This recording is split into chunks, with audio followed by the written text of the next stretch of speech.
ఇదే రకమైన కార్యక్రమాలు జరుగుతూ ఉన్నా కూడా ఇది పెద్ద పెద్దవి మాత్రమే చెప్పా. బహుశా మీ ప్రతి చోట కూడా ఇలాంటి ఘటనలు చాలా జరిగే ఉంటాయి. అయినా కూడా మీరంతా కూడా గట్టిగా నిలబడిన పరిస్థితులే మనం అంతా కూడా చూస్తూ ఉన్నాం. మరీ ముఖ్యంగా కొన్ని చోట్లయితే ఆశ్చర్యకరమైన విషయం ఏంటంటే ఆడోళ్ళు మరీ ఎస్పెషలీ చాలా అంటే చాలా గట్టిగా నిలబడిన వాళ్ళు ఎవరనంటే నా చెల్లెమ్మలు, నా అక్క చెల్లెమ్మలు అని చెప్పి గర్వంగా చెప్తా. ఈ ఎన్నికల్లో మీరంతా కూడా మీరు చూపించిన మీ స్ఫూర్తిని నిజంగా ఎంత గొప్పగా మీరు చూపించారు అనంటే, చంద్రబాబు నాయుడు అనే వ్యక్తి ఇలాంటి తప్పుడు పనులు చేయడం తప్పు అని చెప్పి మీ ద్వారా చంద్రబాబు నాయుడు గారికి గట్టి మెసేజ్ పోయింది అన్న సంగతి చెప్పడానికి చాలా సంతోషపడతాను. రాబోయే రోజుల్లో మీరు చూపించిన ఈ స్ఫూర్తి మాత్రం చిరస్థాయిగా నిలబడిపోతుంది. ప్రతి కష్ట సమయంలో ఉన్న ప్రతి కార్యకర్తకు నేను ఒకటే మాట చెప్తా ఉన్నా, మీరు చూపించిన ఈ స్ఫూర్తిని, మీరు ఈ కష్టకాలంలో పార్టీ పట్ల మీరు చూపించిన ఈ నిబద్ధతకు మీ జగన్ ఎప్పుడూ మీకు రుణపడి ఉంటాడని ఈ సందర్భంగా ఖచ్చితంగా చెప్తాను. ఖచ్చితంగా రాబోయే రోజులు మనవి. ఖచ్చితంగా చూస్తూ ఓ సంవత్సరం అయిపోయింది, కన్ను మూసుకుంటే ఇంక మళ్ళీ 3 ఏళ్ళు అయిపోతాయి. ఈ 3 ఏళ్ళు అయిపోయిన తర్వాత వచ్చేది మాత్రం ఈసారి ఖచ్చితంగా వైఎస్ఆర్సీపీ అఖండమైన మెజార్టీతో నిలబడుతుంది. ఈసారి వచ్చినప్పుడు మాత్రం మీ జగన్ కార్యకర్తల కోసం ఖచ్చితంగా ఉంటాడని మాత్రం ఖచ్చితంగా చెప్తాను. ఎందుకనంటే జగన్ 1 పాలనలో బహుశా కార్యకర్తలకి నేను చేయాల్సినంత బహుశా చేయలేకపోయి ఉండొచ్చేమో. ఎందుకంటే రావడమే కోవిడ్ వచ్చింది, మనం ఎన్నికలు అయిపోయేసరికి జూన్ అయ్యింది, మార్చి కల్లా కోవిడ్ వచ్చింది. దాని తర్వాత కోవిడ్ సమయంలో మీ అందరికీ తెలుసు 2 సంవత్సరాలు కోవిడ్. ఆ 2 సంవత్సరాలు ప్రజల గురించి ప్రజల ఆరోగ్యం గురించి వాళ్ళకు ఎటువంటి ఇబ్బందులు రాకుండా చూసుకునే దాని గురించే మొత్తం ఎనర్జీస్ అంతా కూడా పెట్టాల్సి వచ్చింది. కాబట్టి బహుశా చేయాల్సినంత అంత ఇదిగా కార్యకర్తలకు అంత తోడుగా ఉండకపోయి ఉండొచ్చు. కానీ జగన్ 2లో మాత్రం అలా జరగదు. ఖచ్చితంగా అందరికీ మాటిస్తూ ఉన్నాను, కార్యకర్తల కోసం జగన్ ఎంత గట్టిగా నిలబడతాడో వచ్చే ఎన్నికల తర్వాత ఖచ్చితంగా అది కూడా చేసి చూపిస్తానని కూడా ఈ సందర్భంగా చెప్తా ఉన్నా.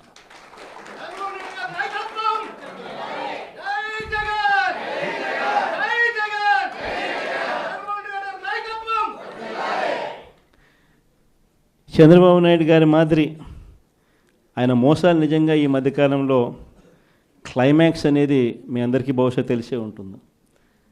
మొన్న ఈ మధ్యకాలంలోనే క్లైమాక్స్కి చేరినాయి.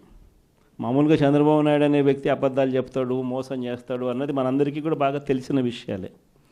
అయినా కూడా ఎందుకో మొన్న సందర్భంలో చంద్రబాబు నాయుడు గారిని పొరపాటున నమ్మి ఆశకులోనే పొరపాటున కొన్ని తప్పుడు అడుగులు పడ్డాయి.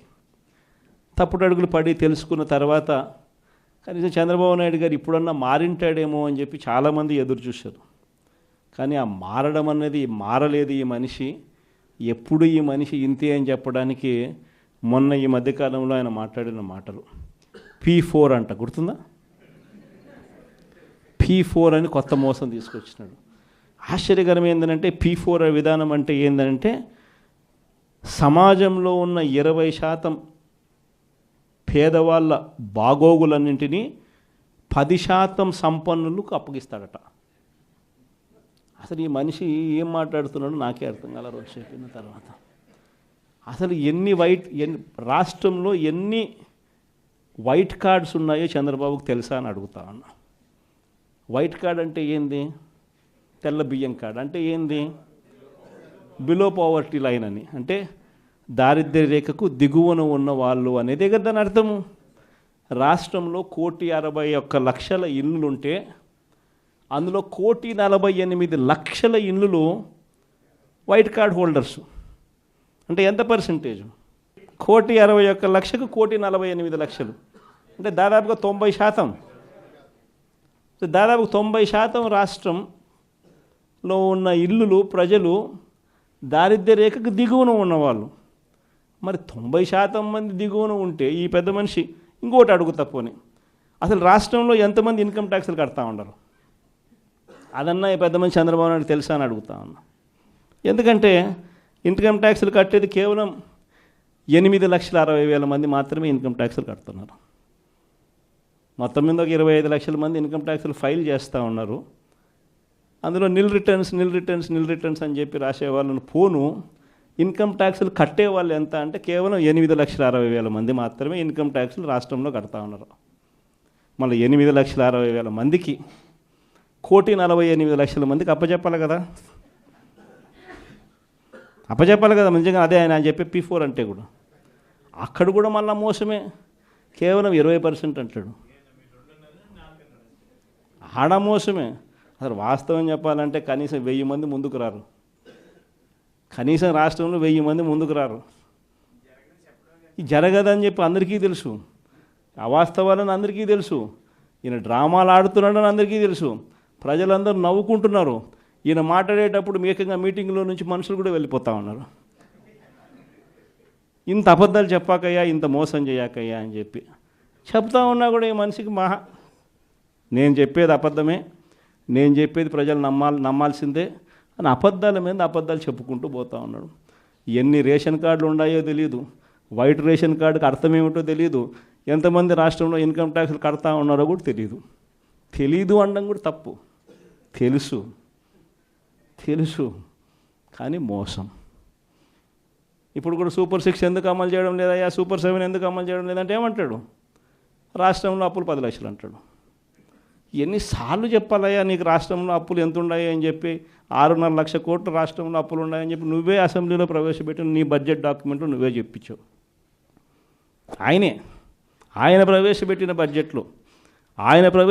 బడ్జెట్ డాక్యుమెంట్లో రాష్ట్రానికి సంబంధించిన అప్పులు ఎంత అంటే ఆయనే 6.5 లక్షలు అని చెప్పి ఆయనే చూపించారు. 6.5 లక్షల కోట్లలో కూడా 3,13,000 కోట్లు ఆయన ప్రభుత్వం దిగిపోయే నాటికే ఉన్న అప్పులను కూడా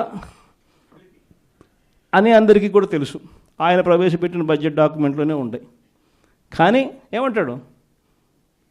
రాష్ట్రం భయంకరంగా చూపించాల 10 లక్షల కోట్లు, ఇంకా 2 రోజులు పోతే 12 లక్షల కోట్లు అంటాడు, ఇంకా 4 రోజులు పోతే 14 లక్షల కోట్లు అంటాడు. ఎందుకు? సూపర్ 6 ఎగరగొట్టడానికి, సూపర్ 7 ఎగరగొట్టడానికి మళ్ళీ ఒక అబద్ధం. అంటే ఇంకో పెద్ద గీత గీయడం.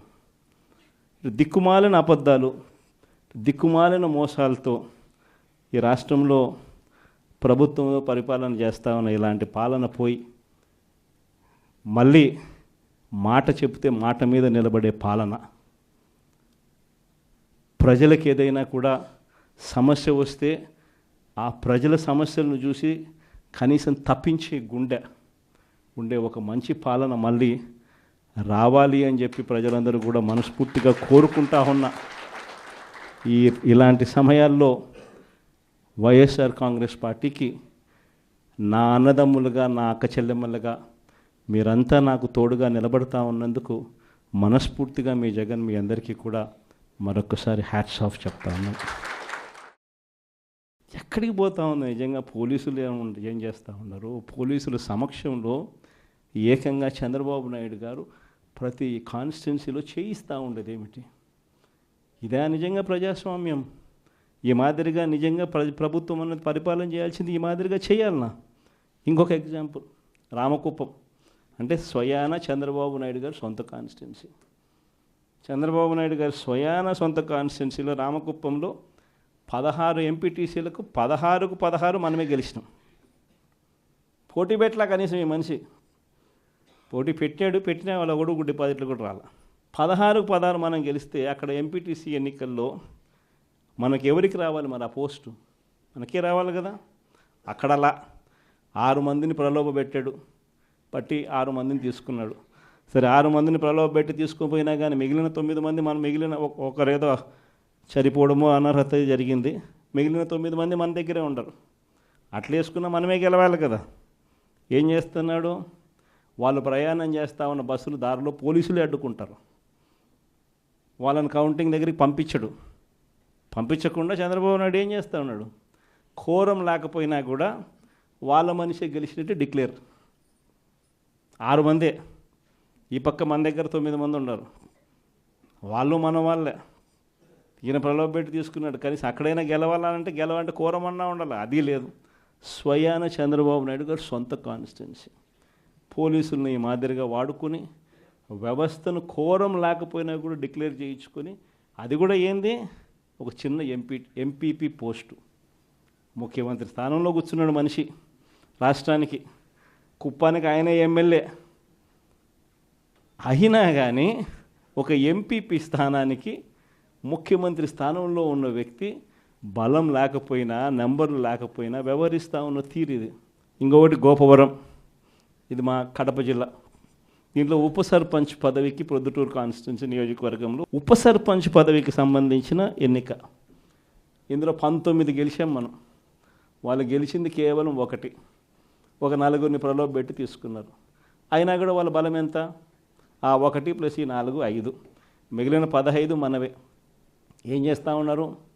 ఉప సర్పంచ్ పదవి కౌంటింగ్ హాల్లోకి మేమే తీసుకొని పోతాం ఈ 15 మందిని అని చెప్పి వీళ్ళే పోలీసులు బండ్లో ఎక్కించుకొని వీళ్ళని తీసుకొని పోయి తెలుగుదేశం పార్టీ సభ్యులు ఉన్న చోట, మనుషులు ఉన్న చోట ఇడిచిపెట్టేసి వచ్చేసినారు. అంటే వాళ్ళను కొట్టమని, దౌర్జన్యం చేయమని, రానియకుండా చేయమని చెప్పి పోలీసులు. అయినా కానీ వెనకాల మన జీపులు ఫాలో అవుతూ ఉన్నాయి కాబట్టి వెంటనే వాళ్ళని ఎక్కించుకొని మళ్ళీ తీసుకొని పోయేసరికి కౌంటింగ్ హాల్లోకి పోయేసరికి మన ఎమ్మెల్యే అభ్యర్థిని లోపలికి పంపించరు. మన ఎమ్మెల్యే అభ్యర్థి రారు, కానీ వాళ్ళ మనుషులందరూ లోపల ఉంటారు. అక్కడ ఇంకా నకిలీ వార్డు మెంబర్లతో ఐడి కార్డులు క్రియేట్ చేసి ఎన్నికల అధికారి లాస్ట్కి అది నకిలీ, ఇవి మేము ఒప్పుకోము అని చెప్తే ఎన్నిక వాయిదా జరిగింది. అది రెండో రోజు మళ్ళీ ఎన్నికకి పిలిచినారు. రెండో రోజు మళ్ళీ ఎన్నికకి వెళ్ళిపోతే రెండో రోజు ఏమంటాడు, ఎన్నికల అధికారికి గుండెపోటు అంట, మళ్ళీ వాయిదా. బలం లేనప్పుడు ఇవన్నీ చేస్తూ ఉండరు. నేను చెప్తా ఉన్నా, ఎన్ని ఎగ్జాంపుల్స్ ఏదైతే చూస్తూ ఉన్నాం. ఇంకో చోట తుని నియోజకవర్గం 30కి 30 మనమే గెలిచాం. మరి వీళ్ళ దగ్గర నెంబర్లు ఎక్కడున్నాయి, బలం ఎక్కడుంది, ఏముంది? అయినా కానీ వైస్ చైర్మన్ పోస్టు వాళ్ళకే కావాలని చెప్పి ఏకంగా అడ్డంకులు క్రియేట్ చేయడం, వాయిదాల మీద వాయిదాలు వేయించడం, చివరికి ఏ స్థాయిలో భయపెట్టే కార్యక్రమం చేసినారంటే మున్సిపల్ చైర్మన్ అనే అభ్యర్థి మున్సిపల్ చైర్మన్ నాకు ఈ పదవి వద్దు, నీ ప్రభుత్వంలో నాకు ఈ పోస్టు వద్దు అని చెప్పి రిజైన్ చేసి తీసుకోపో చంద్రబాబు అని చెప్పి చెప్పింది. అంటే ఆ స్థాయిలోకి ముఖ్యమంత్రులుగా ఉన్న వ్యక్తులు. ఒక తుని అనేది ఒక చిన్న ప్రాంతం, ఒక మున్సిపాలిటీ. అందులో ఎవడు మున్సిపల్ చైర్మన్ అయితే ముఖ్యమంత్రికి ఏం సంబంధం? ఏమవుతుంది? నువ్వే ముఖ్యమంత్రి స్థానంలో ఉండవు, తునికి ఎమ్మెల్యే కూడా మళ్ళా మీ వాడే, ఏం తేడా పడుతుంది? అయినా కూడా ఇది పరిస్థితి. ఇంకొకటి అత్తిలి 20కి మనం గెలిచింది 16, వాళ్ళు గెలిచింది, కూటమి ప్రభుత్వం గెలిచింది 4. ఆ 16లో ఒకడు సమ్ రీజన్ తను డిస్క్వాలిఫై అయినాడు. అంటే 15 మనకు, 4 వాళ్లకు. మరి ఎన్నికలు మనమే గెలవాలి కదా. అందరూ మన దగ్గరనే ఉండరు. వాళ్ళ దగ్గర కేవలం ఉండేది ఈ నలుగురికి తోడు ఇంకొకడు ఎక్స్ట్రా పోయినాడు, 5 మంది. మిగిలిన వాళ్ళంతా మన దగ్గరే ఉండరు. ఇక్కడ ఎన్నిక జరపరు. ఎన్నిక వాయిదా మీద వాయిదా, పోస్ట్పోన్మెంట్, ఎందుకంటే నెంబర్లు లేవు. ఇది జరుగుతూ ఉంది రాష్ట్రంలో. ఇలాంటి పరిస్థితుల మధ్య, ఇంతటి దారుణమైన రాజకీయ వ్యవస్థల మధ్య మీ ప్రాంతాలలో మీ చోట్ల కూడా